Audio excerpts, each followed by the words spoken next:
Leaves of Grass by Walt Whitman.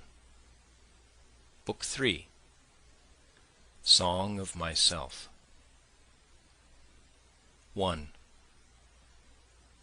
I celebrate myself, and sing myself, and what I assume you shall assume, for every atom belonging to me as good belongs to you. I loaf and invite my soul. I lean and loaf at my ease, observing a spear of summer grass. My tongue, every atom of my blood, formed from this soil, this air, born here of parents, born here from parents the same, and their parents the same. I, now 37 years old, in perfect health begin, hoping to cease not till death. Creeds and schools in abeyance, retiring back a while sufficed at what they are, but never forgotten. I harbor for good or bad. I permit to speak at every hazard nature without check, with original energy. 2. Houses and rooms are full of perfumes. The shelves are crowded with perfumes. I breathe the fragrance myself and know it and like it. The distillation would intoxicate me also, but I shall not let it. The atmosphere is not a perfume. It has no taste of the distillation. It is odorless. It is for my mouth forever. I am in love with it. I will go to the bank by the wood and become undisguised and naked. I am mad for it to be in contact with me. The smoke of my own breath, echoes, ripples, buzzed whispers, love root, silk thread, crotch and vine, my respiration and inspiration, the beating of my heart, the passing of blood and air through my lungs, the sniff of green leaves and dry leaves, and of the shore and dark-colored sea rocks, and of hay in the barn. The sound of the belched words of my voice loosed to the eddies of the wind. A few light kisses, a few embraces, a reaching around of arms, the play of shine and shade on the trees as the supple boughs wag, the delight alone or in the rush of the streets or along the fields and hillsides, the feeling of health, the full noon trill, the sound of me rising from bed and meeting the sun. Have you reckoned 1,000 acres much? Have you reckoned the earth much? Have you practiced so long to learn to read? Have you felt so proud to get at the meaning of poems?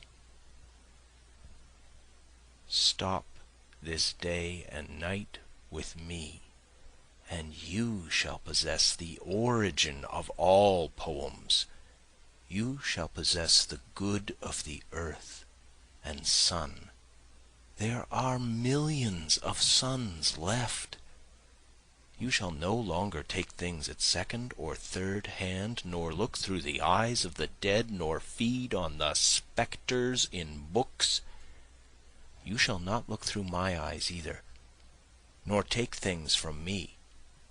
You shall listen to all sides and filter them from yourself. 3. I have heard what the talkers are talking, the talk of the beginning and the end, but I do not talk of the beginning or the end. There was never any more inception than there is now, nor any more youth or age than there is now, and will never be any more perfection than there is now, nor any more heaven or hell than there is now. Urge and urge and urge, always the procreant urge of the world.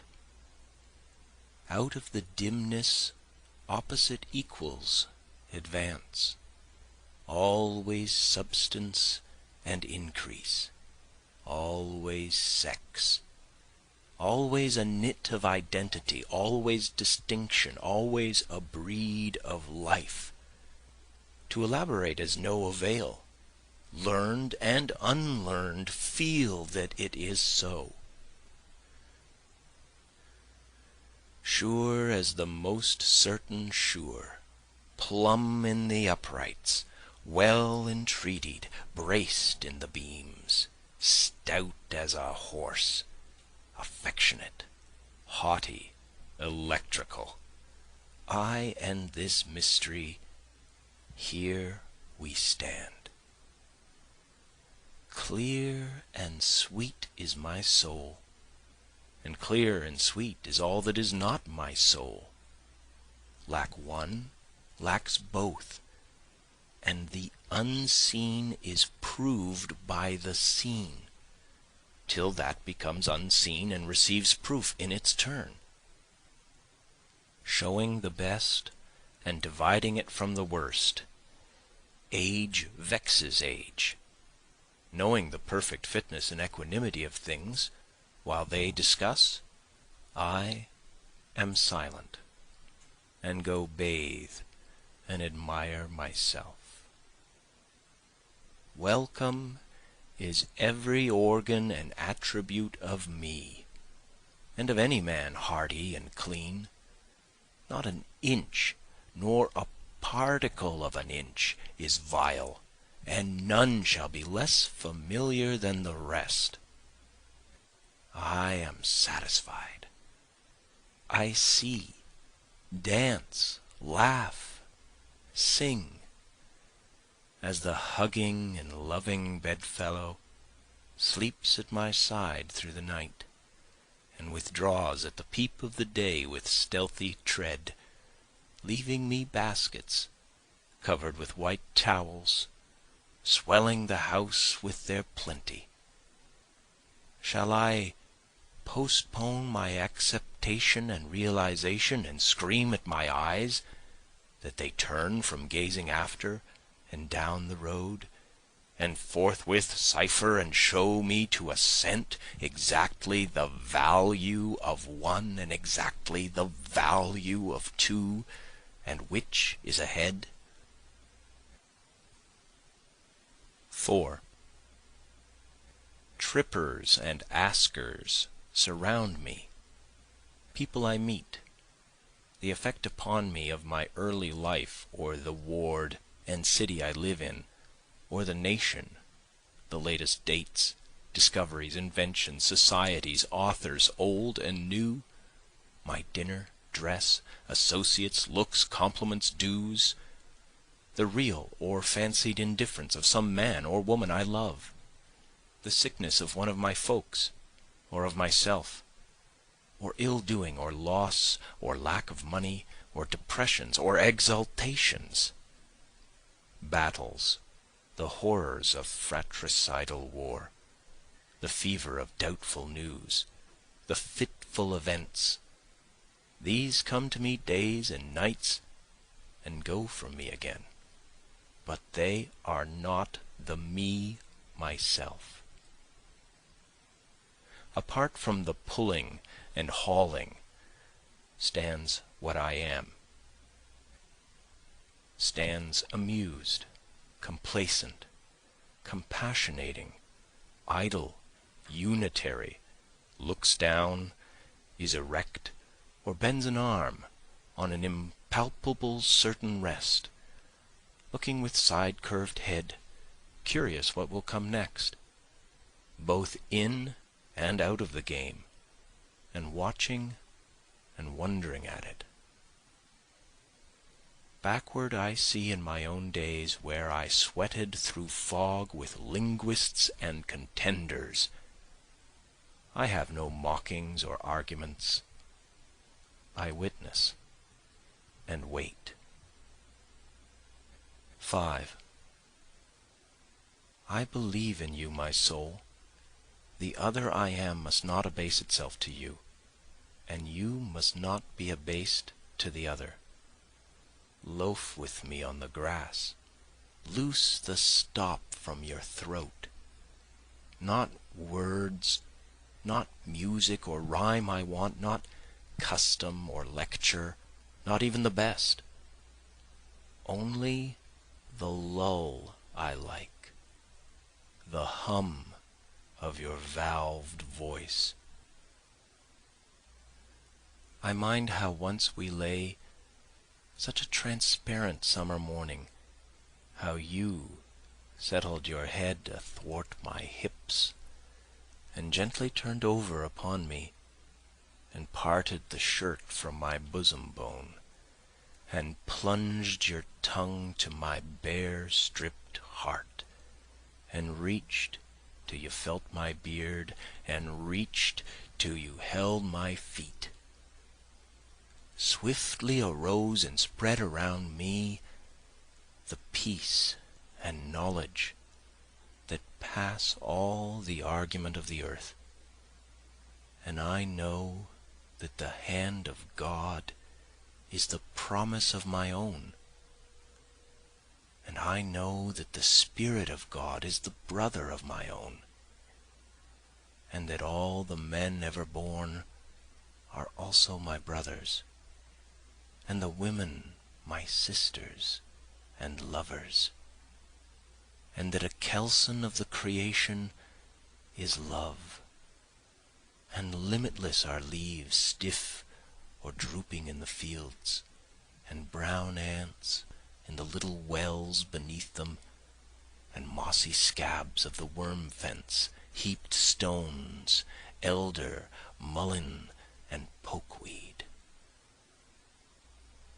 6. A child said, "What is the grass?" fetching it to me with full hands. How could I answer the child? I do not know what it is any more than he. I guess it must be the flag of my disposition, out of hopeful green stuff woven. Or I guess it is the handkerchief of the Lord, a scented gift and remembrancer designedly dropped, bearing the owner's name some way in the corners, that we may see and remark and say, whose? Or I guess the grass is itself a child, the produced babe of the vegetation. Or I guess it is a uniform hieroglyphic, and it means sprouting alike in broad zones and narrow zones, growing among black folks as among white, Canuck, Tuckahoe, Congressman, Cuff. I give them the same. I receive them the same. And now it seems to me the beautiful uncut hair of graves.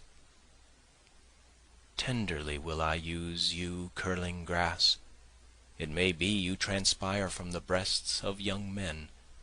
It may be if I had known them I would have loved them. It may be you are from old people, or from offspring taken soon out of their mother's laps. And here you are the mother's laps.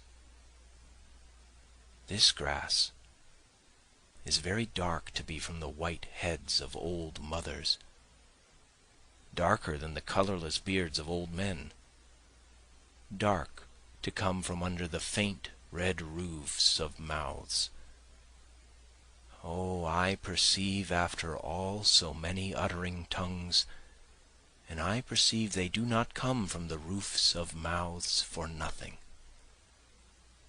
I wish I could translate the hints about the dead young men and women, and the hints about old men and mothers, and the offspring taken soon out of their laps.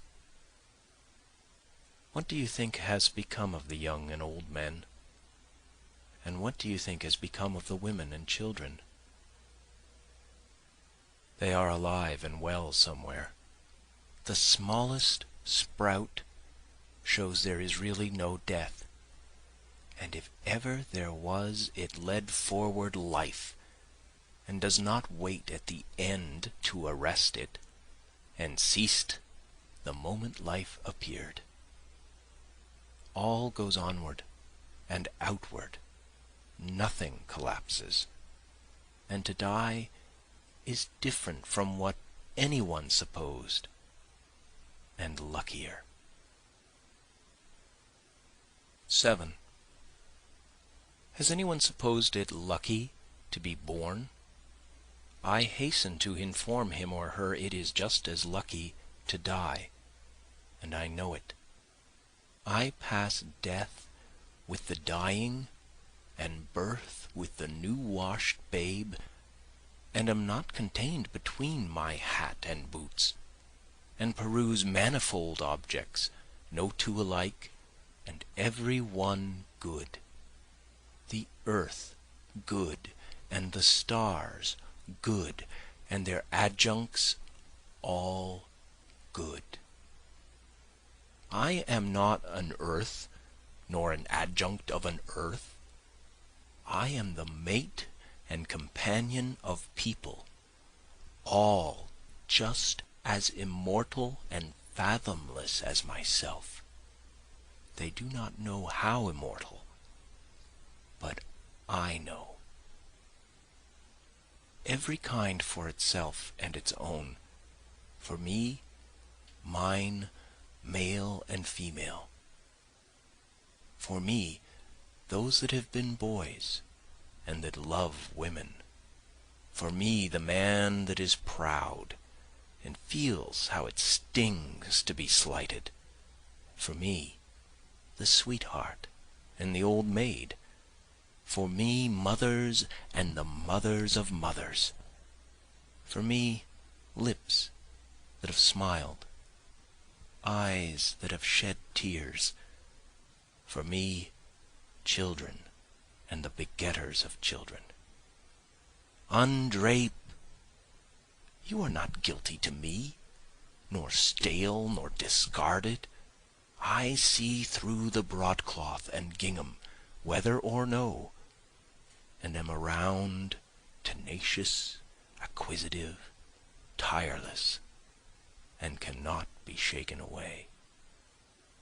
8. The little one sleeps in its cradle. I lift the gauze and look a long time, and silently brush away flies with my hand.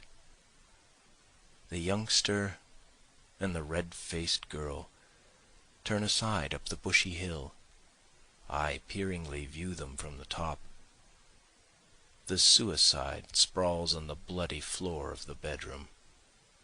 I witness the corpse with its dabbled hair.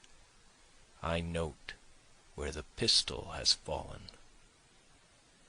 The blab of the pave, tires of carts, slough of boot soles, talk of the promenaders, the heavy omnibus, the driver with his interrogating thumb, the clank of the shod horses on the granite floor, the snow sleighs clinking, shouted jokes, pelts of snowballs, the hurrahs for popular favorites, the fury of roused mobs, the flap of the curtained litter, a sick man inside, borne to the hospital, the meeting of enemies, the sudden oath, the blows and fall, the excited crowd, the policeman with his star quickly working his passage to the center of the crowd.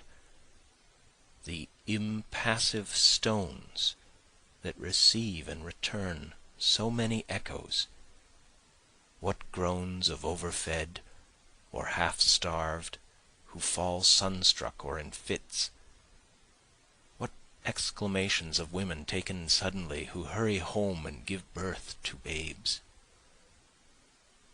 What living and buried speech is always vibrating here. What howls restrained by decorum. Arrests of criminals, slights, adulterous offers made, acceptances, rejections with convex lips. I mind them, or the show or resonance of them. I come and I depart.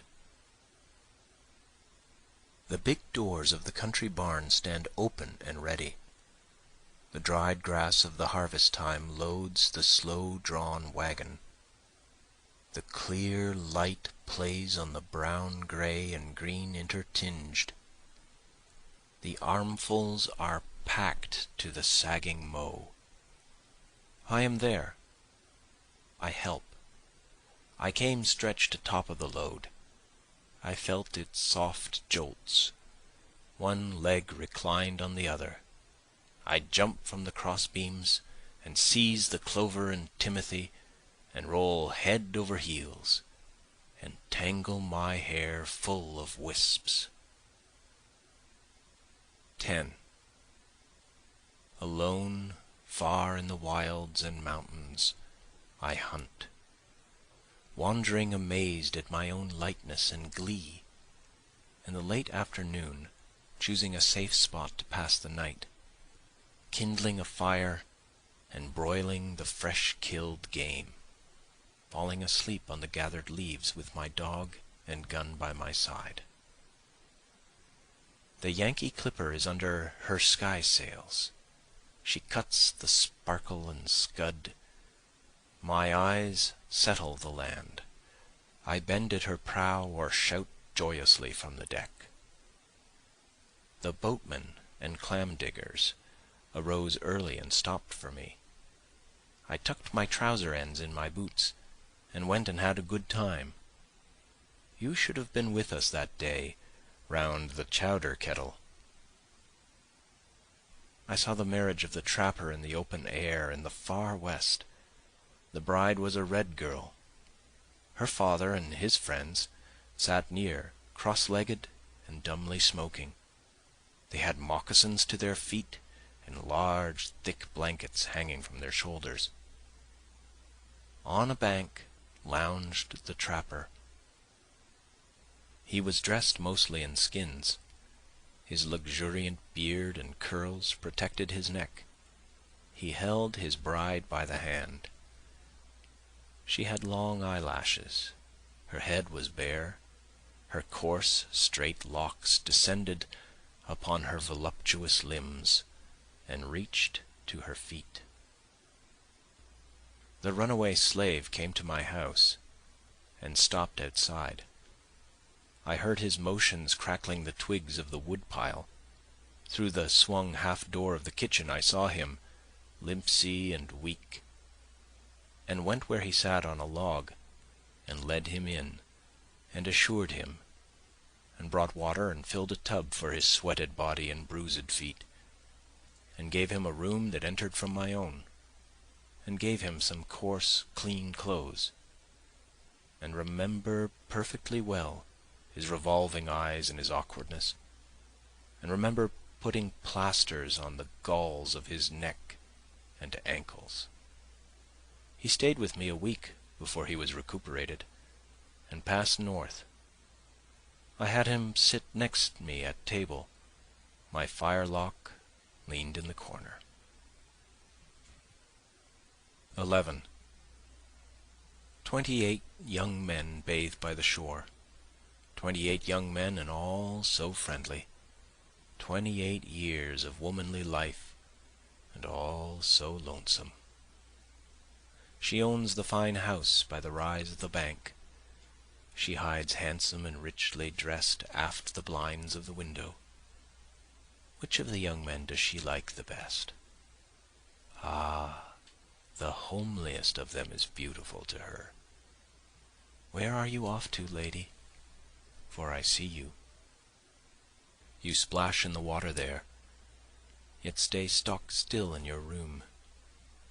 Dancing and laughing along the beach came the 29th bather. The rest did not see her, but she saw them and loved them. The beards of the young men glistened with wet. It ran from their long hair. Little streams passed all over their bodies. An unseen hand also passed over their bodies. It descended tremblingly from their temples and ribs. The young men float on their backs, their white bellies bulge to the sun. They do not ask who seizes fast to them. They do not know who puffs and declines with pendant and bending arch. They do not think whom they souse with spray. 12. The butcher boy puts off his killing clothes, or sharpens his knife at the stall in the market. I loiter, enjoying his repartee and his shuffle and breakdown. Blacksmiths with grimed and hairy chests environ the anvil. Each has his main sledge. They are all out. There is a great heat in the fire. From the cinder-strewed threshold I follow their movements. The lithe sheer of their waists plays even with their massive arms. Overhand the hammers swing. Overhand, so slow. Overhand, so sure. They do not hasten. Each man hits in his place. 13. The Negro holds firmly the reins of his 4 horses. The block swags underneath on its tied-over chain. The Negro that drives the long dray of the stone yard, steady and tall, he stands poised on one leg on the string piece. His blue shirt exposes his ample neck and breast and loosens over his hip band. His glance is calm and commanding. He tosses the slouch of his hat away from his forehead. The sun falls on his crispy hair and mustache, falls on the black of his polished and perfect limbs. I behold the picturesque giant and love him. And I do not stop there. I go with the team also.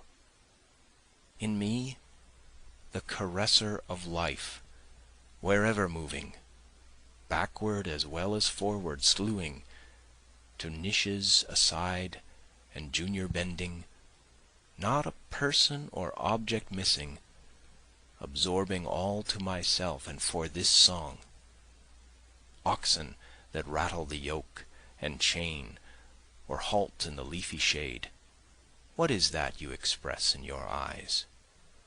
It seems to me more than all the print I have read in my life. My tread scares the wood drake and wood duck on my distant and day-long ramble.